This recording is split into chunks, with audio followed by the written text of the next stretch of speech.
Welcome to our very first LinkedIn Live session from our HQ here at Commodity. My name is Jakob. Many of you know me. I am the CEO of Commodity. I am a headhunter and I enjoy and those of you that are following me on LinkedIn have witnessed some of the shenanigans. Today we're taking it up at least one or two levels. We're going to talk about something which was sparked by my personal experiences of blending and weaving the two, i.e. running a business with offices around the world and activities around the world, with my interest in ultra running, and how I feel those two seemingly different worlds weave together in nice and interesting ways. To that end, I consulted some people in my network, and a few of them kindly agreed to join me for this very first live session. And I will introduce them in a moment. I just want to, just a little bit of housekeeping first. We are live on LinkedIn. I'm part of the beta group that is allowed to go live on LinkedIn. We're also live on Facebook. So yes, another platform indeed. We are able to take questions throughout the session. I envisage the session will be maybe 45 minutes. If we are inundated with questions, it may stretch that a little. But yeah, let's make a start. I want to introduce you to quite an awesome panel. And before we bring them in from the green room, a few words. First up, Anna Marie Watson. She's an elite endurance runner. I had the pleasure of running alongside her, at least for a moment, in Oman, a race that she won. I also ran alongside her in Gran Canaria. And what makes her even more interesting and more relevant for this session is that her day job is as a performance coach, not only on all matters ultra running, but also day job, life, living, and so I think she is uniquely placed to help us shed some light on both worlds, and I'm thrilled that she's joining us. Also joining us is Stephen Coppello, who's a senior psychologist from Thomas International. For those that don't know that organization, they are expert in psychometric testing and assessment. And really the background here between Stephen and Thomas International and myself was that that organization agreed to join me on a joint study into the elements that I alluded to earlier around how pushing yourself in endurance sports has an impact on leadership. Again, fueled by my own personal experiences, and what we did with Thomas International was gathering a group of some 50 endurance runners whose day jobs are in leadership, and they kindly agreed to share their thoughts through a few polls which were engineered by Stephen and his team, and obviously Stephen is uniquely placed to give us some nuggets from that study. The research is ongoing, so so that may well call for a separate session. And last but not least, Jamie Sparks, who's also a friend of the house and a personal friend, and is also exciting, the co-founder of UltraX, which is a young company on the ultra scene, and an exciting company indeed. Jamie is really on the panel also to give us some perspectives from a race organizer, certainly also the entrepreneurial ingredient. This is LinkedIn after all. So that's the panel. Plenty of words from me here. I want to bring them in from the green room, and then I'll make a quick introduction. Guys, a super warm welcome to our virtual premiere event. As you just heard, I've just enlightened our audience on who's who. So a very warm welcome, Stephen, Jamie, and Anna-Marie. Thank you. Thanks, Jacob.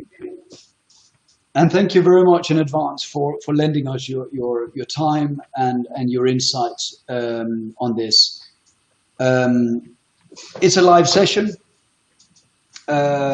so we bear that in mind. Please don't swear.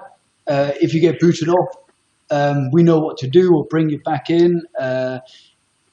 We may get questions throughout the session, and I will pick who I feel is best placed to furnish the answers. So we're going to start really easy here. Just get the concept of ultra running. If we can just, starting with you, Anna-Marie, ultra running. What is it? So an ultra is classified as anything beyond a marathon. It's traditionally kind of 50k or above, though that in itself kind of really, there's an absolutely huge remit as to what an ultra is.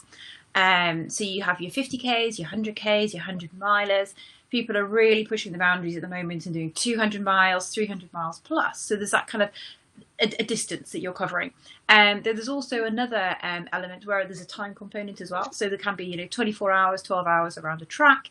So you've got a certain amount of time, and the distance that you cover within that time then classifies as the ultra. Though that kind of simplifies it too much. We've seen a lot of multi-day events as well. So you may be kind of doing that distance over 2, 3, 4, 5, 6 days. And also I kind of really like to highlight the difference in terrain that kind of really mixes the ultras up. Whether you're kind of a road ultra person, or whether you prefer going off onto the trails, you love seeking the mountains, or even more extreme to maybe the jungle, the desert, or the ice. So it's a huge niche within the running world, and it's really exciting as well. It gives you a massive opportunity to travel around the world. Very good. Yeah, well, thank you for that definition, intro. Just staying on the subject of the concept of ultra running, let's switch to our race director Jamie for the next question. The ultra running used to be the odd cousin, in at least in my understanding, of the odd cousin of distance running. At the moment, and in the last few years, it's rapidly grown in popularity. In many ways, thanks to a company like yours. Why do you think that the popularity has grown of ultra running, Jamie? Yeah, I think you're absolutely right. It's just becoming a lot more mainstream. I think we've generally, over the last 10 years, seen a trend that people are spending less on material goods and more on experiences. I think people are using ultramarathons as a vehicle to travel and see the world and meet new like-minded people. And then I think that people just love to test themselves. Generally, they're always looking for more ways to challenge themselves mentally and physically. I would always say that, or we've said it for the past few years, that I think ultramarathon running is where triathlon was 15 years ago. It was a niche, a strange sport, which is just, triathlon has just ballooned in the last decade with brands like Ironman. And we're seeing something very similar happening in the ultramarathon world. Yeah, thank you very much for that. I'm just going to switch now to a rather different subject, which is really back to the study that we did with Thomas International. Stephen, if you join us for a moment on this, could you give us a few words on the joint study so our audience understands what it was that we embarked on and why?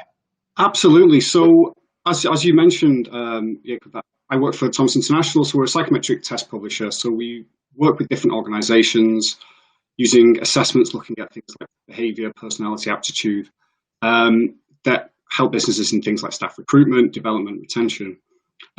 We partnered together earlier in the year before all of this madness because you were interested in the psychology and motivations of specifically ultramarathon running executives. So we partnered together, we designed a study. We used an assessment called the High Potential Trait Indicator, the HPTI, which has been designed specifically looking at personality traits that are most predictive of workplace success or potential. It has an inbuilt benchmark around successful strategic leaders, so we thought this would be a really interesting comparison to look at with our ultramarathon running executive sample. We also looked at things like motivation and how running benefited them in their work life. And using your network, we managed to recruit around 50 ultramarathon running execs, which I imagine is probably most of them.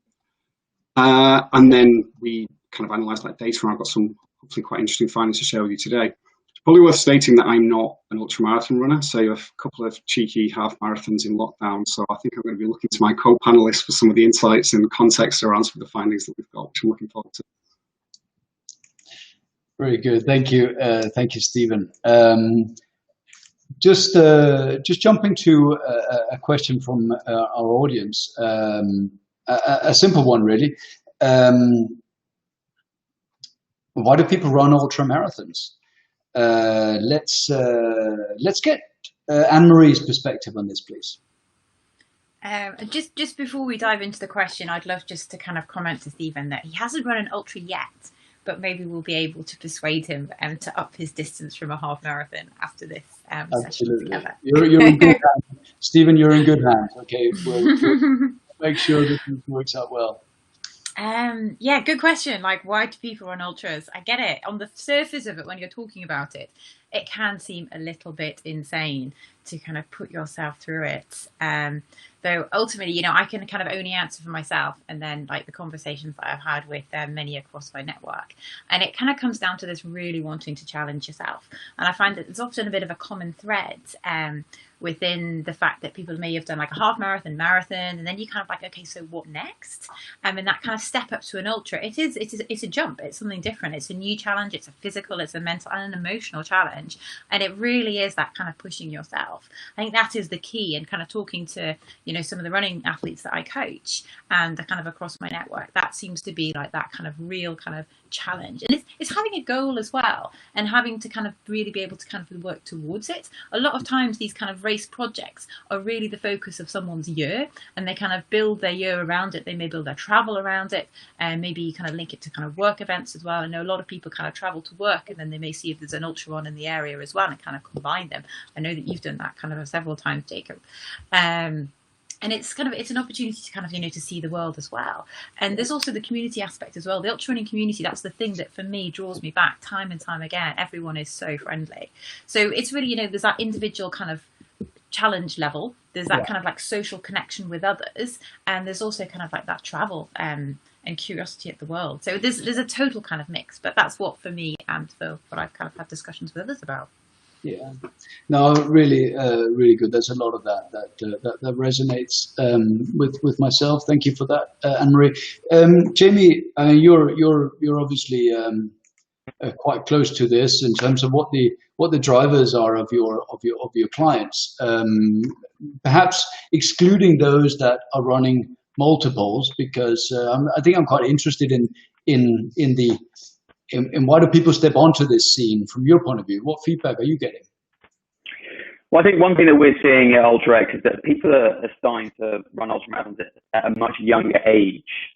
You know, it used to be the 40, 50-year-old that could, you know, professional that could afford these races because they were expensive. But now, you know, with more and more organizations launching races like UltraX, the prices are being driven down. And when the prices are driven down, they're much more accessible to younger people that aren't earning so much. But I really, you know, just to echo what Anne-Marie says, you know, the three things as race organizers when we talk to people at these races, which is, you know, one of the reasons why we love doing what we do, is they're looking to challenge themselves, to test themselves, to constantly see how far can they go. They're looking to use the race as a vehicle to travel, to see the world. You know, we operate races in Jordan and in the beautiful Wadi Rum Desert. in the Sri Lankan rainforest and the copper canyons of Mexico. These are places that people wouldn't otherwise travel if they didn't have a reason to go there. Yeah. And then I think that, you know, the third and final reason, which Anna Marie's already said, is to meet people. You know, there's no better place or time to form a strong bond with someone than sleeping in a tent with them, you know, for 5 days in some far-flung part of the planet and going through this shared hardship. Nothing brings people together more than suffering together. Very, very, very well put, Jamie. And again, I think it's anybody who has experience of a bivouac over 6 days, you know, with a group of other people, will certainly empathize with that experience. Just going back to the psychology for a moment, Stephen, and looking at the psychological profiling, can you derive any noticeable patterns in terms of who signs up for these races? Yeah, so it's interesting. When we were doing the research ahead of our study earlier in the year, I actually came across an academic measure of the motivation for marathon runners. There's actually a scale called the MOMS, the Motivations of Marathoners Scale. Interesting. And it sort of echoes what I've been hearing from the co-panelists here. Achieving personal goals is the biggest thing, pushing yourself, whether that's improving speed or distance, accomplishing something. People also talk about health reasons, they talk about improving confidence. It was really interesting to me that it's not really about competition. People don't really cite it as a competitive thing or a kind of recognition thing. It's really kind of personal drive and an accomplishment. In terms of the kind of psychology of ultramarathon runners, they are highly curious individuals. So people who seek out novelty and want new things. So again, echoing the ideas of traveling to new places, experiencing new things, that very much kind of lends itself to studies that have looked into the kinds of people that run ultramarathons. It's about exploring something new, really. No, that's very interesting. The comment about curiosity or perhaps a willingness to put yourself in situations with an element of uncertainty or unknown variables. Is that consistent in your opinion with leaders in general, or was that more evident in that data set? Curiosity is a really interesting one because academic research into ultramarathon runners suggested that it's the kind of biggest defining thing, that they are more curious naturally as people. Successful leaders are also more curious. And in fact, we found that in our sample of ultramarathon running executives, they did seem to be doubly curious. They seem to be more curious than general kind of leaders. Okay. These are people who are very open-minded, very creative, very responsive, and very interested. So I thought that was really interesting. On other findings that we found around curiosity, these people tended to be running longer. They tended to say that running makes them more creative at work, which I thought was quite interesting. If you're curious, you probably have that as a strength anyway, and you're using running to capitalize on that. And also, more curious people tended to prefer running alone, which I thought was quite interesting. I think of myself as quite a curious person who likes running, who likes exploring, getting lost, going to new places. I wonder if it's that, but I'm not sure. I'll be interested to see what the others have to say about kind of curiosity and running from your experiences. Yeah, maybe we could open that. Maybe we can just stay on that subject for a moment. Maybe open that question to Anne-Marie on the panel. Do you have a view on that, Anne-Marie? No, that was interesting. That really caught my attention. I definitely describe myself as like super curious at the world, and it's something that I've had since a young child. Just been like really wanting to explore, why the things are the way things are. And that's ultimately, why I've kind of gone down the performance coaching route, because I'm absolutely fascinated by human beings. Like, why do we do what we do? What motivates us? What drives us? And I kind of describe myself as a bit of a learning junkie. I've bounced from qualification to qualification, digging into, the health psychology, the motivators, the drivers, the emotions, and communication, and how people kind of operate on an individual level, but then also kind of bringing that into the business world, which is why I like work with leaders. And the what you mentioned there about kind of the curiosity and being alone as well. For me, I do part of the running is me time. Very much, it's my escape. I love kind of that moment of kind of peace and quiet, and I find that the movement kind of combines with the way that I process information, and whether that's kind of like a bit of a relax at the end of the day and just really having kind of that deeper connection to nature. And again, when I kind of talk to colleagues, sometimes, it is that kind of, it's that me time. We all lead such busy lives, and actually running is our escape. Was that for you, Anne-Marie? Was that also what fueled, I guess, your business of as a performance coach, both in ultra but also in the workplace? I mean, your own personal experience of ultras, was that a eureka moment after you completed your first ultra, where you actually, you took the temperature of how that made you feel, because you don't really know whether it's something that has therapeutic elements to it unless you put yourself through it. I mean, was that for you? Was it a eureka moment after your first ultra? I think there's two things I'd like to kind of touch on here. It was almost, I very much think that my first ultra was the CCC, part of the Ultra Trail de Mont Blanc, from Courmayeur, Champex and Chamonix. And that was my first ultra, which when I talk about it is insane because it is a hard first ultra to tackle. And I suffered. It was a complete pain fest from beginning to end. I kind of had pretty much bitten off more than I could tackle, and it was literally brute force, determination and ignorance that got me round to the end. So how therapeutic was it in the moment? It hurt, but I was going to finish. There was no way that I was not going to finish, and I was literally hitting the cut-off times. The checkpoints were closing around me until I kind of finished the end. But it was a massive achievement for me. Just even standing on the start line, I couldn't believe that I was actually there. So it was a massive kind of confidence, and to finish as well was just absolutely phenomenal. I pretty much collapsed over the finish line, I won't kind of lie. But then kind of linking it back to kind of the bigger performance piece as well, and the curiosity piece. A lot of that as well, for me, has come back to my military career. I was in the army for 9 years. So it's a lot of threads coming together that have got me to where I am now. Cool. I just want to bring Jamie in on this because Jamie is also partial to putting himself in harm's way in ultras and otherwise. Jamie, maybe you can enlighten us a little bit on what your takeaway was from your little rowing trip across the Atlantic. Oh boy. In 2013-14, I rowed across the Atlantic Ocean with my best mate at the time, Luke Birch. It was, a lot of people say just getting to the start line is, in itself, and that's the case, I think, with anything, any big challenge that you train for. It's often the process of getting yourself trained and learning about, the different things you're going to have to be doing on the expedition. So I think there's the first half, and then there's, getting through the race or the adventure or the challenge. And I think there is a direct correlation with how hard something is and then how good you feel on the other end. Yeah.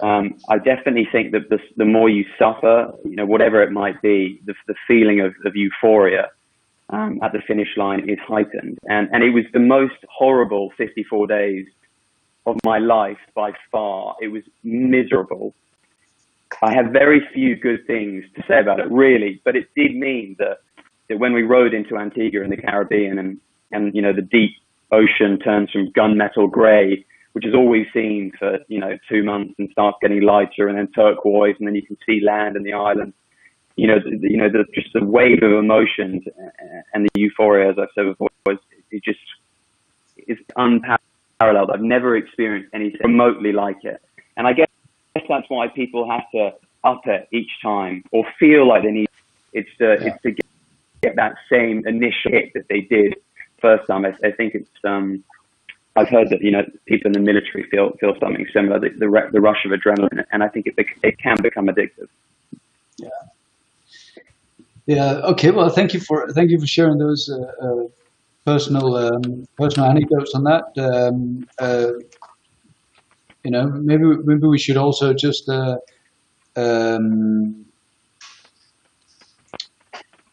hear from you, Stephen. I mean, how did did your half marathon? Did that whet your appetite for pushing the envelope a bit further? I have to say, I'm kind of open for the challenge now. It was purely a personal thing. This was not a race. This was not anything else. It was just a few times during lockdown where the one thing you could do is go outside, go into the local forest, and doing that. But I've got to say, from doing this research, from seeing the benefits that running obviously brings to people, I do feel quite inspired in terms of it being really good for your mental health as well as your physical health. I kind of do feel like I might take Anne-Marie up on that challenge. Yeah, very good, very good. I'm sure she will. She'll give you mates rates on her services. I just staying on the comment around the mental aspects. It kind of dovetails nicely into something I'd like to spend a bit of time on. I'm going to direct this question really to you, Anne-Marie. How much of these races would you say is a mental game? And this is, I've kind of heard percentage-wise, it's up to 90% mental and then 10% physical. And a lot of time people get really, really carried away with kind of the training aspect of it and the whole physical side and the kit, and that's where they kind of like pour all their kind of money and investment and resources into having the training program, working with a coach, etc. Whereas actually it's a mental game. That is what is going to make or break it. Ultimately, at some point, it's pretty much inevitable that you're going to hit a hard spot. And it is, what are you going to do to get through that? And actually, if you have been through it mentally and you've come up with different strategies to support yourself, you're pretty much there. And whether that is something kind of really simple as having a mantra that, you can believe in yourself, I can do this. And that for me was, I can do it. I can do this. I can do this, just one step at a time. Sometimes it's just literally like a mental distraction because it's only that present moment that is where the pain is. And actually you just need to get through that one moment. So even if it's just counting, the counting game up to 20, any more than 20, I lose count and have to start again. So it's literally counting the steps because one step you are closer to that finish line. And other times, it may be having some music to listen to. You've got this kind of repertoire of songs that really give you a bit of a boost. And other times come back to food. And that really kind of gives you something to look forward to as well. And it's all about breaking the race down into chunks as well. As with anything in life, often an ultra can seem absolutely huge. Oh my goodness, 100 miles. I just can't even fathom it. How am I going to get there? Okay, bring it down to something manageable because that's what your brain can compute. That's good. This actually dovetails nicely into another question from our audience. And I think I'm gonna stick with you on this one, Anne-Marie. How does running, forget distances, but how does running help with the day job? So for me, the kind of the key basis of this is all about belief in yourself and having that belief in, okay, ultra running, I can do this, I got this. And it's the same with, my day job working on a project. It's all about kind of coming back to that inner belief, that confidence, and the courage that you can actually do it. Because ultimately, when you're on the start line, it's you, it's your thoughts, it's your emotions that are going to get you through. And as with any business project as well, it's you having that drive and that perseverance that are going to get you through. And ultimately, at some point, things do go wrong, you fail. And actually, that is where the biggest lessons in life often happen. I had my first DNF at Diagonal Defoe last year. I've had races that haven't gone so well either, but that was my first DNF, and that was like a really big learning point. Maybe just DNF. Maybe just explain that to our audience what that stands for. So the dreaded DNF, the dreaded DNF is did not finish. So this, ultimately you start and you don't get to the end. For me, this was my A race for the 2019 season. So everything else had been kind of planned in the lead up to it. So to not finish this race, which is in Reunion Island, was a really big thing. I put a lot of effort, a lot of time into achieving this. And ultimately, with a project at work, you may put a lot of kind of resources, a lot of, you're trying to pull some new kind of entrepreneurial project off the ground, and you dedicate pretty much your life to it for, several months, and then something just kind of doesn't quite pan out. But ultimately, there are lessons to be learned. And, I found actually it's the failing that I've kind of come away stronger. And I've done a lot of self-reflection from that and looked at kind of my motivators and drivers behind, what am I running for? Who am I trying to prove things to? And it's bringing it back almost to being in the present moment and enjoying it for what it is, setting the competition aside and learning from that. Just on the subject of DNF, just switching to you for a moment, Jamie. What's sort of the Ultra X ethos in terms of, you want it to be hard, you want it to be, it has to be an aspirational race. It mustn't be easy. So you will have people who won't make it to the finish line, or will be not make the cutoff times. But on the other hand, you don't want to deny people their adventures. What's your philosophy as a race organizer on getting that balance right? It is absolutely a balance. Ultra X races, there's two types. There's a weekend, 125k over 2 days, and there's a full week, 250k over 5 days. Those, just by virtue of our format, the races are going to be tough. We don't have to put any more effort into making these races harder than they already are. Some of them have a ton of elevation, all of them in relatively hot countries, but they all have their own unique challenges. But our aim with people is seeing them across the finish line. We have no interest in cutting people for time reasons. Sure, if there's a medical reason, and that's taken out of our hands and dealt with by the medical team. But these are challenges, they're adventures, they're learning experiences. Yeah. Our aim is to get it's the higher percentage of the runners across the finish line as possible.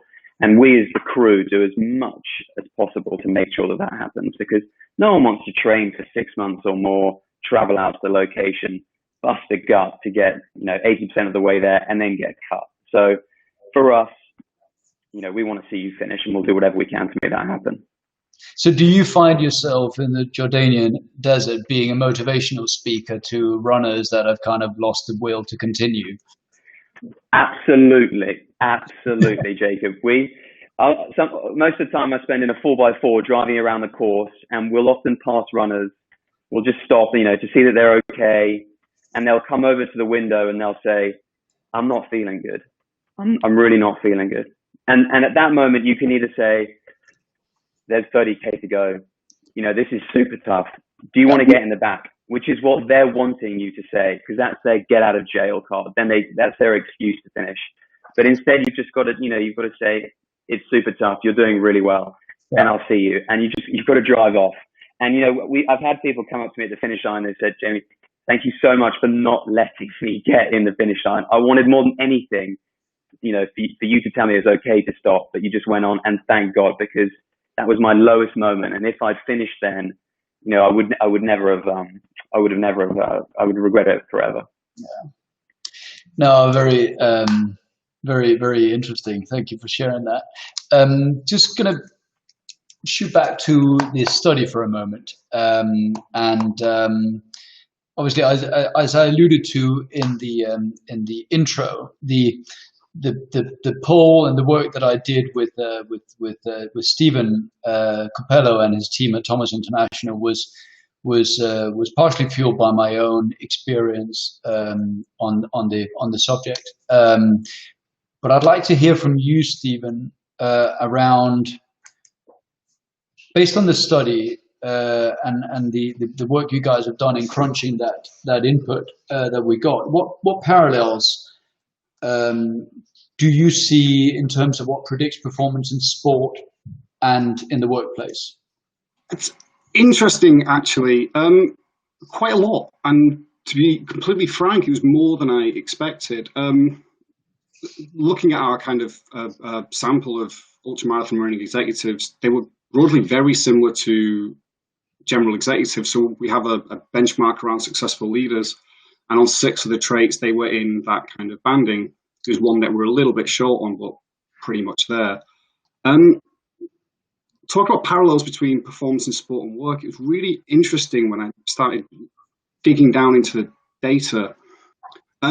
This assessment was built on predicting success at work. So from a psychological perspective, this is the nerdy bit, the traits are narrower. So conscientiousness is a broad kind of personality trait that encompasses things like dutifulness and orderliness, but they're not particularly relevant in the workplace. So the HPCI focuses on conscientiousness in terms of what predicts success in work, so being very self-motivated and achievement striving. Very interesting then that our sample was very, very high in conscientiousness. And when we dug a bit deeper there, we could see that even within a high conscientiousness sample, those with higher conscientiousness, they ran more per week. They ran more on treadmills. They were more likely to run multi-stage marathons. They were more likely to run as a proactive approach to dealing with stress. So it was interesting to see the biggest kind of personality driver of success in work seemed to also be really critical in running as well, in running long distances. So that self-motivation, that drive, I think some of the others have kind of picked up on as well. So it's really interesting to see that quite clear parallel between performance in both aspects. Absolutely. I can't wait to get a bit more time with you on examining that data. And as I said, I'm sure that will be plenty of material for a deep dive into it. But yeah, there's a session for another time. I promised you a little bit of entrepreneurial flavor here because of I'm excited about Jamie's business. I'm not going to lie. This young company, UltraX, and this is not meant to sound like a plug, but if it is, then fill your boots. Jamie's young company, or Jamie and Sam's young company, have successfully launched events in what I would call somewhat volatile, but certainly unpredictable locations around the world, and have now embarked on take this one in the first World Championship of ultra trail running taking place next year in June in Slovenia. Very, very exciting and attracting some of the biggest names in the sport. I think what would be nice to hear, Jamie, and bearing in mind, we on LinkedIn, we love entrepreneurship, and we love young, successful companies. So take it away. Tell us, what is the secret salsa? What's the secret salsa? That is broad. Well, we launched UltraX 2 years ago, Sam and I, with the aim of putting on amazing experiences in challenging and beautiful locations all over the world.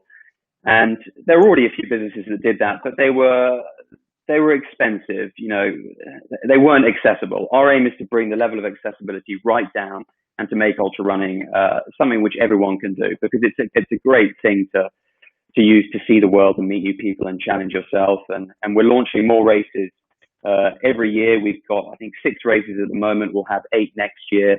And we'd love to have a World Series in all sorts of different markets, 20, 30, 40 races in 5 or 6 years' time.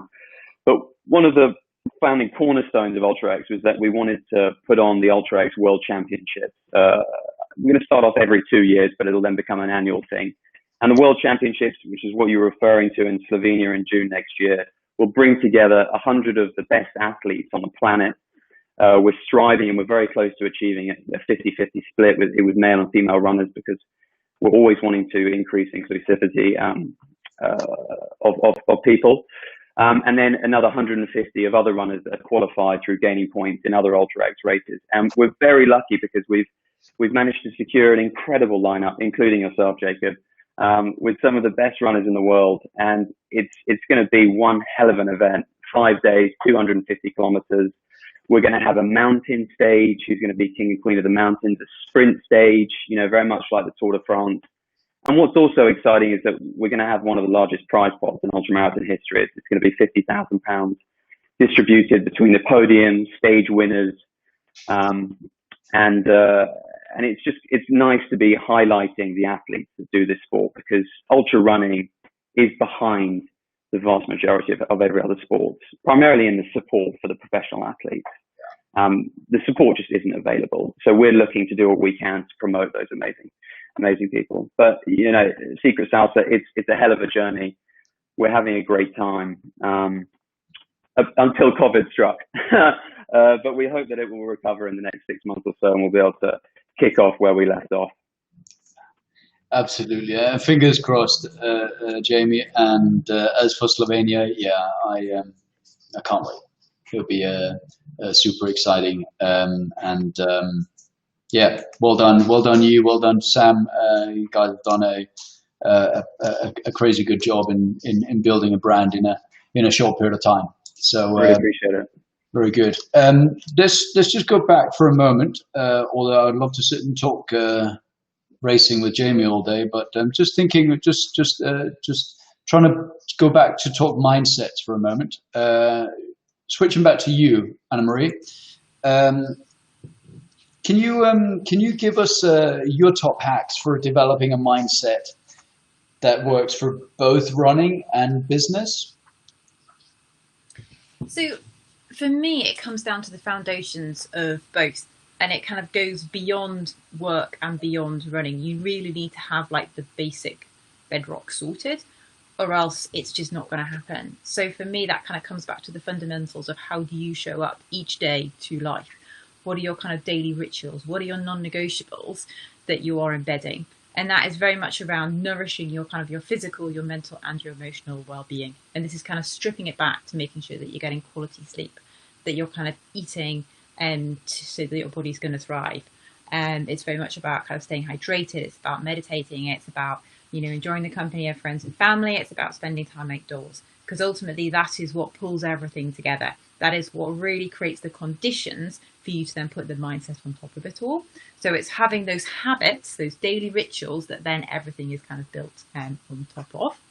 And from a mindset perspective as well, I'd just really love to bring in another element that I think is so important, is really knowing what you're doing it for and then celebrating your success. Often we can kind of get stuck in this kind of ongoing cycle of what's next, what's next, what's next. And it's that old adage of when you've done an event, the first question out of everyone's mouth is, okay, what's your next event? And we never really kind of take time to kind of pause and recognize the journey where we've got to, and actually kind of celebrating our achievements, because you'll have invested, a lot of time and energy into it, and just kind of savoring that. But that's kind of going out and celebrating with friends and sharing your stories as well. It's always inspirational kind of hearing other people's stories and what races they've been doing. So that's kind of like the kind of the mindset things. And it's also drawing support from other people. There's often this analogy that kind of ultra running is a solo game, whereas actually it's not. I wouldn't be, where I am, and I wouldn't have been able to do some of the amazing races that I've done without kind of support, whether that's from my husband then, whether that's from my family, whether it's from my sponsors, whether it's just from my community, because it is all about very much kind of receiving, but then giving back as well. So it's having that kind of mindset that you're able to embrace that and to be a part of like a bigger community, so that you're all kind of moving forwards and challenging yourselves and challenging each other, because that's what it is all about. So yeah, from a mindset perspective, those are the big kind of foundations ones. It's about, beyond the running and the business. It's all about kind of the celebrating success. So that is kind of achieving a race or a business. And then it's all about the people as well. So those are kind of like the top hacks. And then the little strategies that I kind of talked about earlier, they very much kind of sit within the moment. So the elements that, is quite interesting. I'm just looking here, sleep, eating, meditating, taking time, friends, family, celebrating success. They're very much labels that I suspect when you're coaching people on aspects to do with their work life, you would wrap your narrative around those elements. They're essential to a runner too. But this issue of celebrating success, often I think something that we can all be guilty of, whether it's in sport or life in general. And you tend to sort of zone in on the bits that perhaps are not working so smoothly. Is that your experience as well when you in your world of coaching, in terms of the challenges people they come to you with? And this, I'm very lucky to partner with leaders from a number of kind of known companies. If you think of some brands within the tech world, pharmaceutical world, I'll have partnered with kind of leaders within that. And yes, our conversations are very much around there's a well-being piece, and that is something that has really come to the fore a lot in the last 6 months as well, as that line between kind of work and life has become increasingly blurred. Okay, how do we show up? How do we kind of work through that? And a lot of it's that emotional piece. And I do find that actually bringing emotions into the workplace, it still can be kind of quite controversial. We get very kind of focused on the task and the outcome and the business kind of objectives, which, yes, there's an element to it, but we need to bring it back to the relational aspect of it as well. And how do we sit and how do we unpack that? Yeah. I want to I'll come back to you just on a comment you made there, but before I do, just want to go back to you, Stephen, for a moment. What can you tell us in terms of any differences and nuanced differences that you've identified between leaders who run ultras and leaders who don't run ultras? Are there any patterns there that are worth talking about? They weren't as pronounced as I was kind of expecting. I think our ultra running executive sample, certainly from a personality standpoint, looks a lot more similar to executives more generally, rather than your average ultramarathon runner, if there's such a thing as an average ultramarathon runner. This biggest difference, and we've touched on it a couple of times now, was around curiosity, that they're hyper curious. So this is a useful constructive trait if you're constantly seeking out novel approaches and wanting to implement them at work. That's a really kind of a good thing, and it's a successful trait to have. I'd say the one caveat there, speaking as someone who's excessively curious myself, is it has a potential to derail if you're constantly looking at novelty, you're constantly like a magpie looking at new things. Yeah. So I'd say that's the one caveat I'd say around very, very, very curious people, that it's learning to temper that, I would say. Yeah. That's the biggest difference that we saw. Generally, we found that our ultra marathon running executive sample was very similar to top successful leaders when we've sampled them in the past, which was quite fascinating, really. Yeah. Okay. Thank you. Thank you for that. Now, just going back to you, Anne-Marie, on you mentioned the impact of the last 6 months. I'd like to ask you, in your opinion, what makes a successful leader, and in what way has the last 6 months changed the ingredients in that leadership cocktail? What makes a successful leader? Oh, that is the $1 million question, and there have been millions of leadership books written on the subject, and undoubtedly there will be a lot more. And when you look at the training and development budgets of most organisations, what is spent on leadership is absolutely huge. So yeah, as a global community, we're still struggling with that. So what is the magic sauce? What is the actual answer? And the one thing that I have noticed over the last few months, and I feel really privileged to kind of have this insight into how people are doing, and this switch to kind of virtual leadership, and how this has actually been, and how this has kind of changed the connection between people, and the kind of the communication as well, as opposed to kind of being face to face in the office, having those kind of water cooler coffee moments. How do you actually connect through Zoom? And I've had clients, who spend 12, 14 hours attached to their computer, and how that kind of supports them and how they kind of feel at the end of that day. And time again, it comes back to this kind of human connection. It's that authenticity. Ultimately, as I mentioned before, this line between work and life is becoming increasingly blurred. We are literally seeing into people's homes. Often, children and cats and dogs have been interrupting phone calls. So it is all about kind of bringing it back, and it comes back to the relationships as well. How can you actually show up? How can you kind of collaborate? And I think often what can kind of get in the way sometimes is, the power dynamics within organizations, the hierarchies, the kind of the whole performance management systems, and actually how do you kind of see through that? How do you come together as a genuine team so that you are supporting each other? And a lot of times there's so much knowledge at the grassroots. How can you actually pull that up and through? Because often if it becomes too, peak pyramid, actually what's going on at the top is there's just a total kind of mismatch of information what is going on. So it's all about the conversations, it's the people connection, and it's taking the time as well. It's the time to get to know people, because there's been a lot of people who are really afraid, really scared, and really frightened. And it's actually admitting that, because ultimately that impacts on work output and productivity and performance. And if you're kind of getting that mask, and if there's any kind of hint of kind of emotional or mental strain, actually how can people work? Thank you for that. Super interesting. Also, how things have additional challenges and additional attributes that have evolved in the list of aspects you have to master as a leader in unusual times. Just switching to you for a moment, Steve, with the really with the same question. Yeah, I mean, asking what makes a successful leader, obviously, a super broad question. We can zone in and perhaps also talk about some of the additional points on the wish list or essentials, compulsory elements, if you like, that have evolved in the last 6 months in the way that we're working today. Yeah, I agree. I think things are changing. I think there's less of a dependence on hard skills, on knowledge, on experience, because it's less relevant now. The climate's changed, and I think it's certainly going to have shifted for a little while.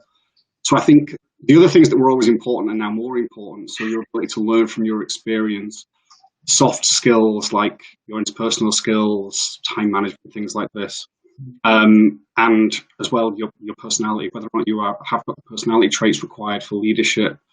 So whether you can motivate yourself and motivate the people around you, remain calm under pressure, whether you like bringing novelty into work, whether or not you're kind of proactive in dealing with conflict. These kind of things, I think, are becoming increasingly difficult now that you need to be very adaptable. Now that the work life has really radically changed. Yeah, very interesting indeed. Now we're overrunning slightly, but I'm going to run with it because I think your input, guys, have been super interesting. I'd like to invite the panel in, all of you, and invite any questions from any of you guys to each other before we close the session. Anybody would like to put their hand up? A question for anybody else on the panel? So I'd love to know from Stephen. Clearly, you know, this research has taken place, and it's almost okay. And you know, what next? Almost, it's great kind of having had these kind of 50 execs come forward and to do the research, and then it's almost okay. So you've got the data, and so what? That's a very good question, and one that I don't think has been answered quite yet. I think we had a lot of grandiose plans for what we wanted to do with this before the world all turned upside down. So I think we're really keen to do a kind of white paper on the back of this, and we're keen to do a kind of session really deep diving into it. I think it's probably a good time to start bringing that back up again, because I think the insights in there are really, really interesting. I think what I'm keen to get from the people, possibly the people on this call, is the perspectives behind that. So when we're seeing things like, why do curious people like running alone? Why do people who are more conscientious like running on treadmills more? And things like this that just, I think digging down deeper into it and the context and the reasons behind it, I think is going to be really interesting. And I'd just love as well to know, and this is, I clearly am the one lovely lady on the panel, within your research, out of the execs that you interviewed, how many of them were? Because I know that within the sport there's a massive discrepancy, and I know that Ultra X are really pushing to kind of narrow the gap, which I think we really need to do. So for myself, you know, I really want to be a spokesperson to encourage other ladies to kind of come out, because it's something that we really need to address and be far more inclusive across the board. There was a balance, but I can't remember what it was. I'll have to dig into that for you. Sorry, I'm putting you on the spot. No. But what I can share is we did some really interesting research using the HPTI assessment on successful leaders. We did a kind of women in business study around this, which was really, really fascinating. There's a lot of talk about gender differences between men and women, but certainly innate personality-based differences just don't exist. So male successful leaders and female successful leaders from a personalities perspective look the same. It's not that men are more assertive or that women are more emotional or things like that. In fact, I saw something comparing Serena Williams and another tennis player recently, and the same behaviour is being treated completely differently by the media. I think that's where you see gender differences in terms of bias rather than actually in terms of the actual differences within people, which we just don't see. Let's we've just got a questions come in from Ross Norman via LinkedIn. Let's bring it in and then see who fancies answering this one. I think it's got your name written all over it, Anne-Marie, that one. Oh, me? I was about to go, Stephen, I'm sure that's yours. I don't know. The whole good leader thing is just, as soon as we kind of start categorizing things like that, it is, you know, what is a good leader? And it is so context dependent. It's really, really difficult. And that's why there's so many multiple elements that kind of come into it. Yeah.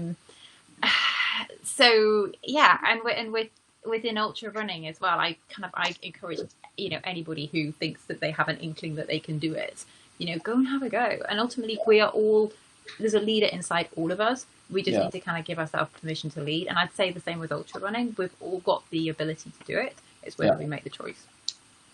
No, I think that resonates. I mean, Stephen, do you have a view? I think it's a fair question. I mean, but I'm not sure that you'll be able to necessarily. It's a fair question.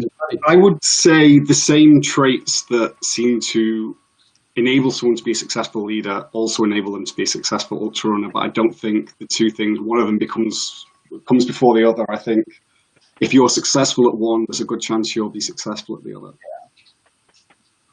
Very good, guys. Anything else? Any comments before we call it a wrap? I'd just like to say thank you for the invitation to be a part of this panel. You know, unfortunately, we last saw each other in person in Gran Canaria earlier this year, and I hope to see you again. Likewise, Jamie, it was great. You know, I've been out to Sri Lanka to be in one of your events, and I met up with the crew at the Running Expo in Birmingham. Who knows if that will take place in January next year or in what format? I hope to see you there. If not, it'll be virtual. Exactly, yeah. Before I'm not going to let you go just yet because we just had another question. Let's just have a quick look at it. Maybe it cuts it off in length. So somebody wants some concrete advice on. He's done the Welsh 3000. You can read that, but where it cuts off. He said he did that on Saturday. If I wasn't working from home, I would have struggled. Any advice on balancing recovery and work? I'm not trying to give you a hard time, Anne-Marie, but I'm going to give you. I'm going to direct that one to you as well. No, I will jump straight in there, and the Welsh 3000s as well.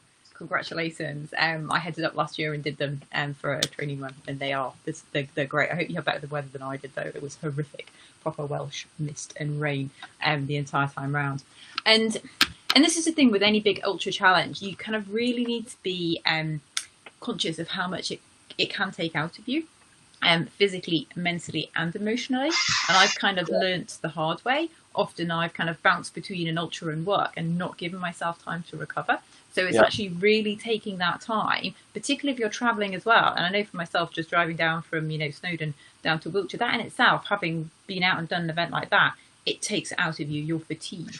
So it's almost within the balance, it's taking the time and giving yourself either, a day off if you've got that luxury. And I totally understand it may not be possible with work and life commitments, but just trying to be easy on yourself, if not, so that you're maybe not kind of scheduling the most important call that your career depends on the day after, and maybe just kind of taking things easy, and then very much kind of dialing back on any kind of training, giving yourself, a few rest days, or just kind of really dialing it back, maybe some swimming, maybe some just going for a walk or some cycling, and then really focus on your sleep, your nutrition and your hydration. I know sometimes there can be this tendency that you've done an ultra and you're like, yay, I can go and eat like 1 million calories and smash a pizza and how many donuts.